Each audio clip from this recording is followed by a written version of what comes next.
Bengaluru international film ಫೆಸ್ಟಿವಲ್ನಲ್ಲಿ Palestine cinema ವಿವಾದ ಶುರುವಾಗಿದೆ.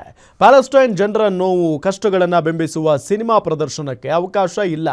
ಆದರೆ ಪ್ಯಾಲೆಸ್ಟೈನ್ ಸಿನಿಮಾ ಪ್ರದರ್ಶನಕ್ಕೆ ಅವಕಾಶ ಕೊಡಿ ಅಂತ ನಟ ಪ್ರಕಾಶ್ ರಾಜ್ ಆಗ್ರಹಿಸಿದ್ದಾರೆ. ಇದಕ್ಕೆ ಬಿಜೆಪಿ ನಾಯಕರು ನಟನ ವಿರುದ್ಧ ಸಿಡಿದಿದ್ದಾರೆ. ಈ ಬಗ್ಗೆ ಒಂದು ರಿಪೋರ್ಟ್ ಇಲ್ಲಿದೆ.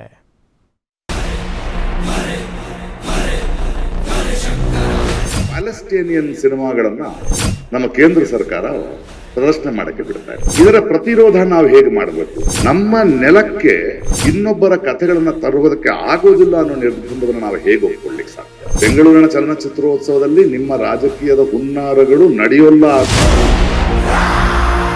ಬೆಂಗಳೂರು ಇಂಟರ್ನ್ಯಾಷನಲ್ ಫಿಲ್ಮ್ ಫೆಸ್ಟಿವಲ್ ಅದ್ದೂರಿಯಾಗಿ ಚಾಲನೆಗೊಂಡಿದೆ. ಫಿಲ್ಮ್ ಫೆಸ್ಟಿವಲ್ನಲ್ಲಿ ಜಗತ್ತಿನ ಹಲವು ಸಿನಿಮಾಗಳ ಪ್ರದರ್ಶನ ನಡೆಯುತ್ತದೆ. ಇದರ ಮಧ್ಯೆ ಪ್ಯಾಲೆಸ್ಟೈನ್ ಸಿನಿಮಾ ವಿಷಯವಾಗಿ ವಿವಾದವೂ ಶುರುವಾಗಿದೆ. ಬೆಂಗಳೂರು ಇಂಟರ್ನ್ಯಾಷನಲ್ ಫಿಲ್ಮ್ ಫೆಸ್ಟಿವಲ್ ಅಂದ್ರೆ ಅದು ಸಿನಿಪ್ರಿಯರಿಗೆ ಹಬ್ಬದೂಟವಿದ್ದಂತೆ. ಅಲ್ಲಿ ಬರೀ ಬಣ್ಣದ ಲೋಕ ಮಾತ್ರ ಇರಲ್ಲ, ಜಗತ್ತಿನ ಕಹಿ ಸತ್ಯಗಳು ಅನಾವರಣಗೊಳ್ತವೆ. ಆದ್ರೆ ಈ ಬಾರಿ ಬೆಂಗಳೂರಿನಲ್ಲಿ ಪ್ರದರ್ಶನವಾಗಬೇಕಿದ್ದ ಪ್ಯಾಲೆಸ್ಟೈನ್ ಸಿನಿಮಾಗಳಿಗೆ ಬ್ರೇಕ್ ಬಿದ್ದಿದೆ. ಹೀಗಾಗಿ ಫಿಲ್ಮ್ ಫೆಸ್ಟಿವಲ್ ರಾಯಭಾರಿಯಾಗಿರುವ ಪ್ರಕಾಶ್ ರಾಜ್ ಉದ್ಘಾಟನಾ ಭಾಷಣದಲ್ಲಿ ಕೆಂಡಾಮಂಡಲರಾಗಿದ್ರು. ಆದರೆ ಇತ್ತೀಚೆಗೆ ನಾವು ಬೆಂಗಳೂರಿನ ಚಲನಚಿತ್ರೋತ್ಸವಕ್ಕೆ ಬಂದಾಗ ಇದರಲ್ಲಿ ರಾಜಕೀಯ ಪ್ರವೇಶ ಮಾಡಿದೆ. ಇಂತಹ ಅದ್ಭುತವಾಗಿ ನಡ್ಕೊಂಡು ಬರ್ತಿದ್ದಂತಹ ಈ ವರ್ಷದ ಉತ್ಸವಕ್ಕೆ ಪ್ಯಾಲೆಸ್ಟೇನಿಯನ್ ಸಿನಿಮಾಗಳನ್ನ ನಮ್ಮ ಕೇಂದ್ರ ಸರ್ಕಾರ ಪ್ರದರ್ಶನ ಮಾಡಕ್ಕೆ ಬಿಡ್ತಾ ಇಲ್ಲ. ಅಂದ್ರೆ ಏನಿದು? ಇದರ ಪ್ರತಿರೋಧ ನಾವು ಹೇಗೆ ಮಾಡಬೇಕು? ಒಂದು ಸರ್ಕಾರವಾಗಿ, ಮುಖ್ಯಮಂತ್ರಿಗಳಾಗಿ ನೀವು ಒಂದು ದೊಡ್ಡ ನಿಲುವನ್ನು ತಗೊಳ್ಬೇಕು ಅಂತ ಒಬ್ಬ ರಾಯಭಾರಿಯಾಗಿ ನಿಮ್ಮನ್ನು ಕೇಳ್ಕೊಳ್ತಾ ಇದ್ದೇನೆ.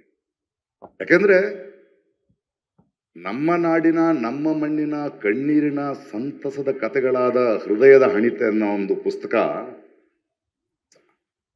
ಬೇರೆ ಭಾಷೆಗೆ ತರ್ಜುಮೆಯಾಗಿ ಬೂಕರ್ ಪ್ರಶಸ್ತಿ ಬಂದ್ರೆ ಸಂಭ್ರಮಿಸುವ ನಾವು ನಮ್ಮ ನೆಲಕ್ಕೆ ಇನ್ನೊಬ್ಬರ ಕಥೆಗಳನ್ನ ತರುವುದಕ್ಕೆ ಆಗೋದಿಲ್ಲ ಅನ್ನೋ ನಿರ್ಬಂಧವನ್ನು ನಾವು ಹೇಗೆ ಒಪ್ಕೊಳ್ಳಿಕ್ಕೆ ಸಾಧ್ಯ? ಬೆಂಗಳೂರಿನ 17ನೇ ಚಲನಚಿತ್ರೋತ್ಸವ ಉದ್ಘಾಟನಾ ಕಾರ್ಯಕ್ರಮದಲ್ಲಿ ಈ ಬಾರಿ ಪ್ಯಾಲೆಸ್ಟೈನ್ ದೇಶದ ಜನರ ಸಂಕಷ್ಟದ ಕಥೆಗಳನ್ನ ಹೇಳೋ ಸಿನಿಮಾಗಳು ಪ್ರದರ್ಶನವಾಗಬೇಕಿತ್ತು. ಆದ್ರೆ ಕೇಂದ್ರ ಮಾಹಿತಿ ಮತ್ತು ಪ್ರಸಾರ ಇಲಾಖೆ ಇವುಗಳಿಗೆ ನೋ ಅಂದಿದೆ. ಸೆನ್ಸಾರ್ ವಿನಾಯಿತಿ ಕೊಡೋಕೆ ಹಿಂದೇಟು ಹಾಕಿದೆ ಎಂದು ಕೇಂದ್ರದ ವಿರುದ್ಧ ಪ್ರಕಾಶ್ ರಾಜ್ ವಾಗ್ದಾಳಿ ನಡೆಸಿದ್ರು. ಇದೀಗ ಇದು ರಾಜಕೀಯ ಸ್ವರೂಪ ಪಡೆದುಕೊಂಡಿದೆ. ಬಿಜೆಪಿ ಶಾಸಕ ಭರತ್ ಶೆಟ್ಟಿ ಮಾತನಾಡಿ, ಪ್ಯಾಲೆಸ್ಟೈನ್ ಸಿನಿಮಾಗಳು ಒಂದು ಪ್ರೊಪಗೆಂಡಾ ಇರುವಂತಹ ಮೂವಿಗಳು. ಇದರ ಹಿಂದೆ ಒಂದು ಹಿಡನ್ ಅಜೆಂಡಾ ಇರುತ್ತೆ. ಇದು ಸಮಾಜದ ಸ್ವಾಸ್ಥ್ಯವನ್ನ ಹಾಳು ಮಾಡುವಂತಹವು. ಹೀಗಾಗಿ ಆ ಸಿನಿಮಾಗಳಿಗೆ ಕೇಂದ್ರ ಅನುಮತಿ ನೀಡಿಲ್ಲ ಎಂದು ಸಮರ್ಥಿಸಿಕೊಂಡರು. ನಮ್ಮ ಭಾರತ ದೇಶದಲ್ಲಿ ಬಹಳ ಲಿಬರಲ್ ಆದ ದೇಶ. ನಾವು ಎಲ್ಲಾ ರೀತಿಯ ಆರ್ಟ್ಸ್ ಗಳಿರ್ಬೋದು, ಆರ್ಟಿಸ್ಟಿಕ್ ಕೆಪಾಸಿಟೀಸ್ ಗಳಿರ್ಬೋದು, ಪಿಕ್ಚರ್ ಗಳಿರ್ಬೋದು, ಅದಕ್ಕೆ ಅವಕಾಶವನ್ನ ಭಾರತ ದೇಶದಲ್ಲಿ ಮಾಡಿಕೊಡ್ತದೆ. ಆದ್ರೆ ಈ ಪ್ಯಾಲೆಸ್ಟೈನ್ ಪಿಕ್ಚರ್ಗಳು ಎಲ್ಲದೂ ಸಹ ಒಂದು ಪ್ರೊಪಗಂಡಾ ಬೇಸ್ಡ್ ಮೂವೀಸ್ ಆಗಿರ್ತದೆ. ಇದರಿಂದ ಒಂದು ಹಿಡನ್ ಎಜೆಂಡಾ ಇರ್ತದೆ.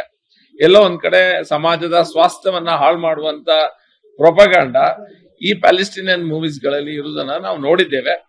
ಅದಕ್ಕಾಗಿ ನಮ್ಮ ಕೇಂದ್ರ ಸರ್ಕಾರ ಇದರಲ್ಲಿ ಸರ್ಟಿಫಿಕೇಶನ್ ಬೋರ್ಡ್ ಇದೆ, ಅದರಲ್ಲಿ ಮೆಂಬರ್ಸ್ ಗಳಿದ್ದಾರೆ.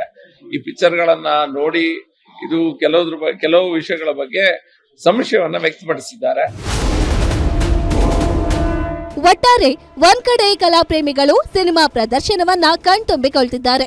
ಇನ್ನೊಂದ್ ಕಡೆ ಕೇಂದ್ರ ಸರ್ಕಾರದ ಈ ನಿರ್ಬಂಧ ರಾಜತಾಂತ್ರಿಕ ಕಾರಣಕ್ಕ ಅಥವಾ ರಾಜಕೀಯಕ್ಕ ಅನ್ನೋ ಚರ್ಚೆ ಜೋರಾಗಿದೆ. Naveen, guarantee news, Shivamogga.